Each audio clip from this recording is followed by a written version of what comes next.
മാന്യ കുടുംബാംഗങ്ങൾക്ക് എൻ്റെ പ്രണാമം. ഭീഷ്മോപദേശം എന്ന ഒരു വിഷയമുണ്ട്. നല്ല രസാ. എപ്പോഴാണ് ഭീഷ്മോപദേശം കൊടുത്തതെന്നറിയോ? ഭഗവാൻ ശ്രീകൃഷ്ണൻ ഭഗവത്ഗീത അർജുനന് കുരുക്ഷേത്ര ഭൂമിയിൽ വെച്ച് ഒരു നോക്കുകൊണ്ടോ വാക്കുകൊണ്ടോ വരി കൊണ്ടോ ഒരു ശ്ലോകം കൊണ്ടോ അതല്ല 700ഓളം ശ്ലോകങ്ങൾ കൊണ്ടോ അർജുനന്റെ സംശയങ്ങള് ശ്രീകൃഷ്ണൻ വിവരിച്ചു കൊടുത്ത് അർജുനനെ കർമ്മനിരതരാക്കി അർജുനൻ യുദ്ധം ചെയ്തു. ധർമ്മത്തിന്റെ യുദ്ധം, അതില് പാണ്ഡവര് ജയിച്ചു. അതെല്ലാം കഴിഞ്ഞ് പട്ടണപ്രവേശനം നടന്നു. പാണ്ഡവര് രാജാക്കന്മാരായി 38 വർഷം ഭരിച്ചു. അത് നമുക്കറിയാവുന്ന കാര്യമാണ്. ഇതിനിടയ്ക്ക് ഒരു ദിവസം ധർമ്മപുത്രര് കൃഷ്ണന്റെ അടുത്ത് വന്ന് പറഞ്ഞു, കൃഷ്ണ, യുദ്ധമെല്ലാം കഴിഞ്ഞു, നാട് സമ്പന്നമാകുന്ന വിധത്തിൽ ഭരണകാര്യങ്ങൾ മുമ്പോട്ട് പോകുന്നു. പക്ഷെ എനിക്ക് നിന്നോട് ഒരു കാര്യം ചോദിച്ചാൽ കൊള്ളാമെന്നുണ്ട്. നീ ഭഗവത്ഗീത അർജുനന് വിവരിച്ചു കൊടുത്തു. പക്ഷെ ഈ നാട് ഭരിക്കുന്നത് അർജുനനല്ല, ഞാനാണ് ഈ നാട് ഭരിക്കുന്നത്. അന്ന് അർജുനന് ഉപദേശിച്ചു കൊടുത്ത ഭഗവത്ഗീത എനിക്ക് ഒന്ന് ഉപദേശിച്ച് തന്നൂടെ? അതിന് കൃഷ്ണൻ മറുപടി പറഞ്ഞത്, ധർമ്മപുത്ര, അന്ന് അർജുനനെ ആ തളർച്ചയിൽ നിന്ന്, വിളർച്ചയിൽ നിന്ന്, തകർച്ചയിൽ നിന്ന് അവനവന്റെ ഉത്തരവാദിത്വത്തിലേക്ക് നയിക്കേണ്ട ആവശ്യമുണ്ടായിരുന്നു. അതൊരു യുദ്ധക്കളത്തിൽ വെച്ച് കൊടുത്തതാണ്. ആ യുദ്ധക്കളത്തിൽ വെച്ച് അവനവന്റെ കർത്തവ്യം അനുഷ്ഠിക്കേണ്ടവര് കർത്തവ്യം അനുഷ്ഠിക്കാതെ ഇരിക്കുമ്പോൾ പറയേണ്ട കാര്യങ്ങളല്ല. ഇപ്പൊ യുദ്ധമൊന്നുമില്ല, രാജ്യഭരണ കാര്യങ്ങളാണ് പോകുന്നത്. ആ വരികള് ഇപ്പൊ രാജ്യഭാരത്തിന് നിനക്ക് പ്രയോജനമില്ല. നീ തളരുകയാണെങ്കിൽ അതെല്ലാം പ്രയോജനമുള്ളതാണ്. അതുകൊണ്ട് നീ പഠിക്കേണ്ടത് രാഷ്ട്രം സത്യം, ധർമ്മം, നീതി, ന്യായത്തിലൂടെ എങ്ങനെയാ ഭരിക്കേണ്ടത്. ആ സത്യം, ധർമ്മം, നീതി, ന്യായം എന്ന് പറയുന്നത് താത്വികമായിട്ടുള്ളൊരു വിഷയമല്ല, തിയറട്ടിക്കൽ സബ്ജക്റ്റ് അല്ല, അപ്ലൈഡ് സബ്ജക്റ്റാണ്. ഒരുപക്ഷെ നിങ്ങൾക്കറിയാം, ധർമ്മപുത്രരാണ് ഹസ്തിനപുരം ഭരിക്കാൻ ഏറ്റവും യോഗ്യനെന്ന് ഭീഷ്മരും ദ്രോണരും ധൃതരാഷ്ട്രരോട് പറഞ്ഞപ്പോ ധൃതരാഷ്ട്രര് അവരോടൊരു ചോദ്യം ചോദിക്കുന്നുണ്ട്. അതിനെന്താ തെളിവ്? ദുര്യോധനനേക്കാൾ ഈ ധർമ്മപുത്രര് ശ്രേഷ്ഠനാണെന്നുള്ളതിന് എന്താ തെളിവ്? അതിന് ഒരു വലിയ സദസ്സിൽ വെച്ച് ചോദിക്കുന്ന ചോദ്യമുണ്ട്. ആദ്യം ദുര്യോധനനെ വിളിച്ചു. അവിടെ ധർമ്മപുത്രരില്ലായിരുന്നു. ധർമ്മപുത്രരുടെ അസാന്നിധ്യത്തില് ദുര്യോധനനെ വിളിച്ച് വലിയ സദസ്സിന്റെ മുമ്പില് ഒരു ചോദ്യം ചോദിച്ചു. ഒരു ബ്രാഹ്മണൻ, ഒരു ക്ഷത്രിയൻ, ഒരു വൈശ്യൻ, ഒരു ശൂദ്രൻ കൊലപാതകം നടത്തിയെന്ന് വിചാരിക്കാം. അവർക്ക് എങ്ങനെയാണ് ശിക്ഷ വിധിക്കുന്നത് എന്ന് ദുര്യോധനനോട് ചോദിച്ചു. ദുര്യോധനൻ അതിന് മറുപടി പറഞ്ഞത്, ബ്രാഹ്മണൻ നല്ല വിവരമുള്ളവനും സമൂഹത്തിന് ആവശ്യമുള്ളവനുമാണ്. അതുകൊണ്ട് ബ്രാഹ്മണന് ഒരു ശിക്ഷയെ വിധിക്കുള്ളൂ. ഒരു ക്വാണ്ടം, ഒരു വർഷമോ ഒരു ദശാബ്ദമോ ഒരു മാസമോ ഒരാഴ്ചയോ ഒരു ദിവസമോ, 1 എന്ന യൂണിറ്റ്.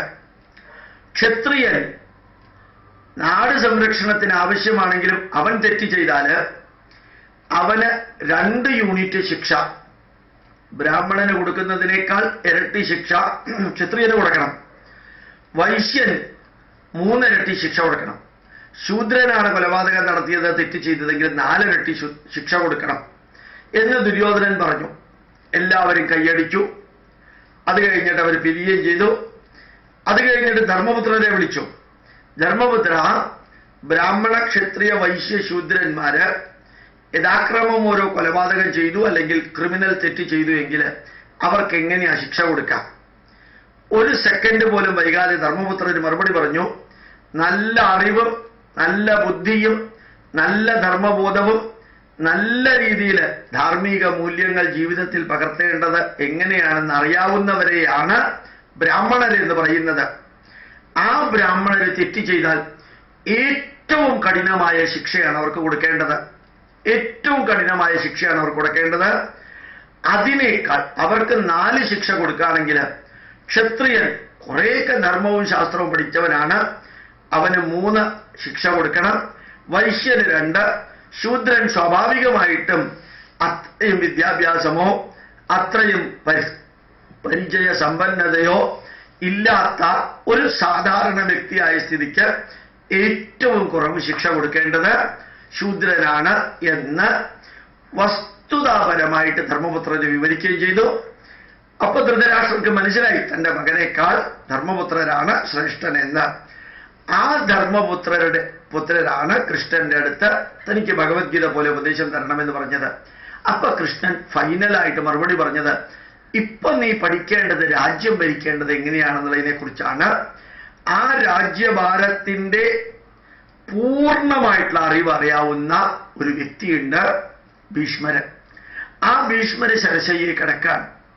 ആ ശരശയ്യയിൽ കിടക്കുന്ന ഭീഷ്മരുടെ അടുത്ത് ചെന്നിട്ട് നിനക്ക് ചോദിക്കാവുന്നതെല്ലാം ചോദിക്കാം, എല്ലാ കാര്യങ്ങളും ചോദിക്കണം. അദ്ദേഹം ചോദ്യത്തിന് മറുപടിയായിട്ട് ആയിരക്കണക്കിന് വിഷയങ്ങൾ പറയും, കഥകൾ ഉൾപ്പെടെ, പക്ഷിമൃഗാദികളുടെയും മറ്റുള്ളവരുടെയും കഥകൾ ഉൾപ്പെടെ ഓരോ പോയിന്റ് ബൈ പോയിന്റ് ആയിട്ട് നിന്റെ ചോദ്യത്തിനും ഉപചോദ്യങ്ങൾക്കും ഉത്തരം പറയും. അത് സത്യം, ധർമ്മം, നീതി, ന്യായം, അതിലൂടെ രാജ്യം ഭരിച്ചാൽ നന്മ നിറഞ്ഞ ഗുണങ്ങൾ, സ്നേഹം, ബഹുമാനം, ആദരവ്, കടമ, കടപ്പാട്, കരുണ, ദയ, സംതൃപ്തി, ചാരിതാർത്ഥ്യം, നിർഭയത്വം, ഇങ്ങനെയുള്ള ക്വാളിറ്റി ഓഫ് ഹ്യൂമൻ ബീയിങ്സ്, അതിനെക്കുറിച്ചുള്ള ഉപദേശം അദ്ദേഹം തരും. അതാണ് ഇപ്പൊ നിനക്ക് ആവശ്യമെന്ന് പറഞ്ഞ് ശ്രീകൃഷ്ണനും ധർമ്മപുത്രനും അർജുനനും അവര് ആ കുരുക്ഷേത്ര ഭൂമിയിൽ ചെന്ന് ഭീഷ്മര് കിടന്ന സ്ഥലത്ത് ചെന്ന് അവരുടെ അടുത്ത് ചോദിക്കുന്ന, ധർമ്മപുത്രർ ചോദിക്കുന്ന ചോദ്യമാണ്, അതിനുത്തരമാണ് ഭീഷ്മോപദേശമായിട്ട് നമുക്ക് ലഭിക്കുന്നത്. അതില് ഇന്നത്തെ കാലഘട്ടത്തിലേക്ക് റിലവൻ്റ് ആയിട്ടുള്ള 60-65% പോയിന്റുകളുണ്ട്. ഒരു 10-30-35% കാര്യങ്ങൾ ഇന്നത്തെ കാലത്തേക്ക് റിലവൻ്റ് അല്ല.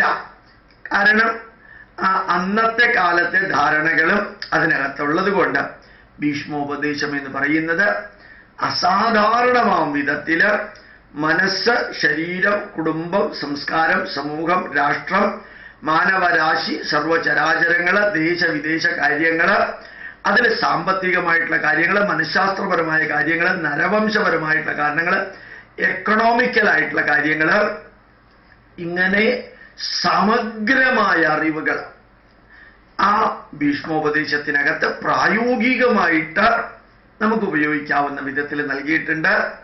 അത് മഹാഭാരതത്തിന്റെ ഭാഗമാണ്.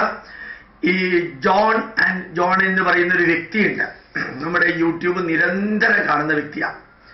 അദ്ദേഹം ധാരാളം കാര്യങ്ങൾ നമുക്ക് എഴുതി അറിയിക്കാറുണ്ട്, വളരെ നല്ല കാര്യങ്ങൾ. ഒരു പള്ളിയിൽ, ഇരിങ്ങാലക്കുടയ്ക്കടുത്ത ഒരു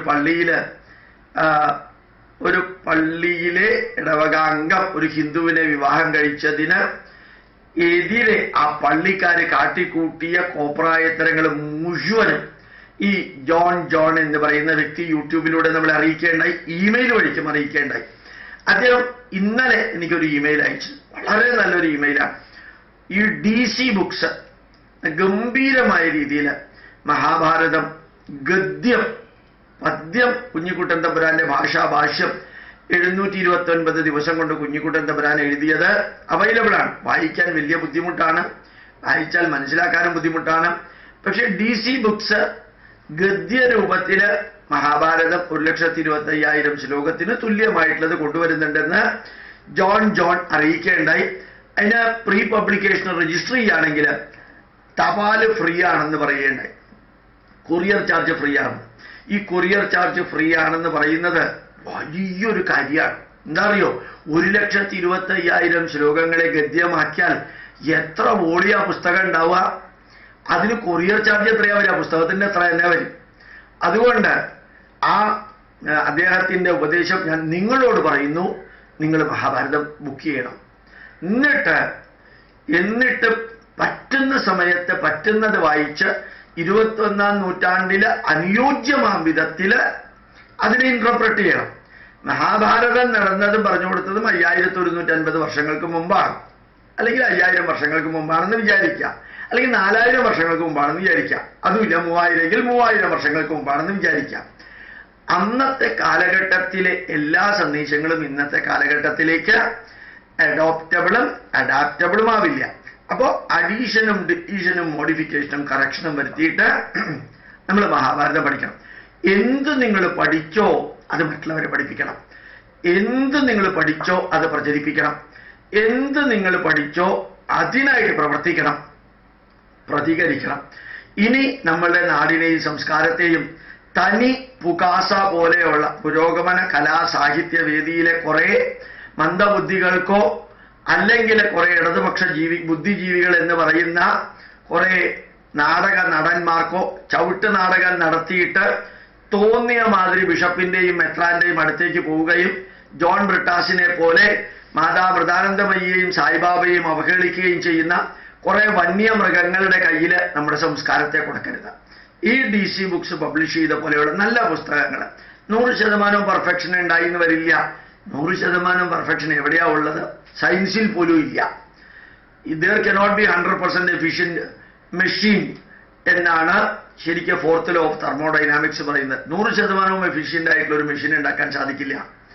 അപ്പോ ഏറ്റവും പെർഫെക്ഷൻ ഉണ്ടായി എന്ന് വരില്ല. DC ബുക്സ് DC കിഴക്കേമുറിയുടെ ഒരു ക്രിസ്ത്യൻ സ്ഥാപനമാണ്. പക്ഷെ ധാരാളം നല്ല പുസ്തകങ്ങൾ ഹിന്ദുക്കളുടേതായിട്ടുള്ളത് അവർ പ്രസിദ്ധീകരിക്കുന്നുണ്ട്. അതിൽ ഈ മഹാഭാരതം വായിക്കണം. ഭീഷ്മോപദേശം ഗദ്യരൂപത്തിൽ അതിനകത്ത് ഉണ്ടാവും. കുറെ വായിക്കണം.